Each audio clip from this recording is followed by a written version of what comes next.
and you want to solve it? I think the thing that drives me is that I want to be able to think about the future and feel good about that.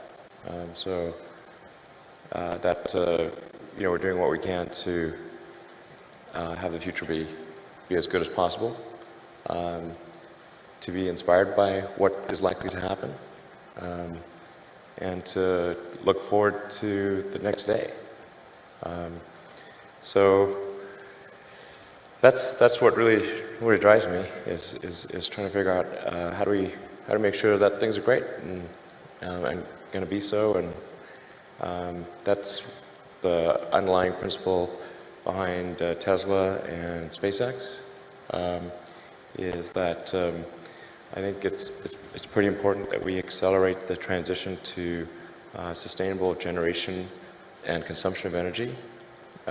It's inevitable, but it matters if it happens sooner or later.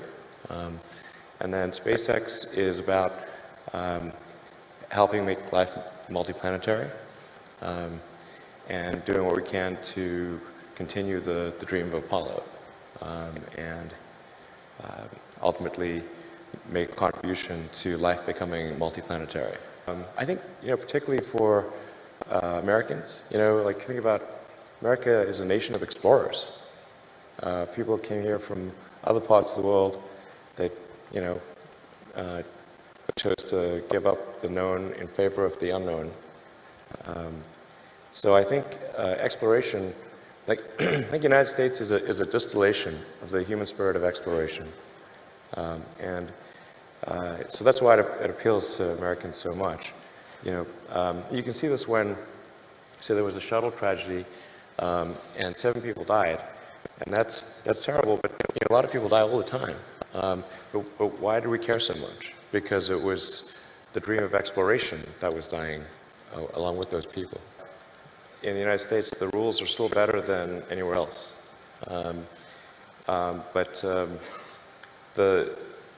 It's very easy to put something in place which is an inhibitor to innovation without realizing it. So in terms of the regulatory environment,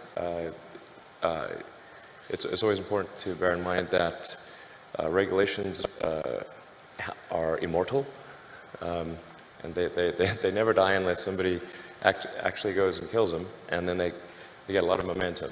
So a lot of times regulations can be put in place for all the right reasons, but then nobody goes back and gets rid of them afterwards when they no longer make sense.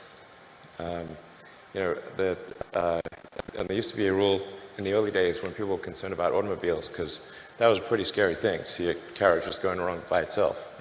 Mm-hmm. You never know what those things might do. So there were like rules where you had to, in a lot of states, where you had to carry a lantern in front of the automobile. And it had to be like 100 paces ahead of the automobile. There had to be someone with a lantern on a pole. I'm like, okay, but you should really get rid of that regulation. And they did, because it would really be awkward. So just regulations, even if done correctly and being right at the time, it's always important to go back and scrub those, periodically to make sure they're still sensible, they're still serving the greater good. I think in terms of tax structure, what is economically incented and what is not economically incented, just make sure that the incentive structure is correct. I think I'm saying just totally common sense things here, but it's economics 101. Whatever you incent will happen. So if you incent one thing, that thing will tend to happen more than the other thing. If you incent another thing, that thing will happen. And so the economics should favor innovation. And this is particularly important to protect small to medium-sized companies, because it's sort of like trying to grow a tree in a forest. Like, it's real hard for a new company to grow. When it's just a seedling or a sapling, it needs a lot more protection than if it's a giant redwood or something like that. So very important to give support to small small to medium-sized companies on the innovation front. They're the ones that need it more than the big companies. And I think at this point Tesla is almost a big company, biggish company anyway. So I'd favor, supporting smaller companies than Tesla, relatively speaking.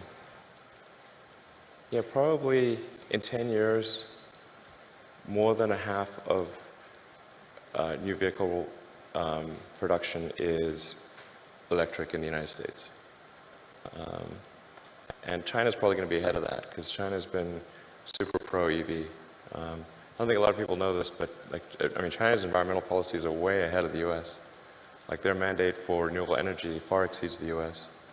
I think sometimes people are under the impression that China is either dragging their feet or somehow behind the U.S. in terms of sustainable energy promotion, but they're by far the most aggressive on Earth. It's crazy. In fact, a coalition of Chinese car manufacturers just wrote the Chinese government to beg for them to slow down the mandate, because it's too much. They need to make 8% electric vehicles, I think, next year or in 2 years or something.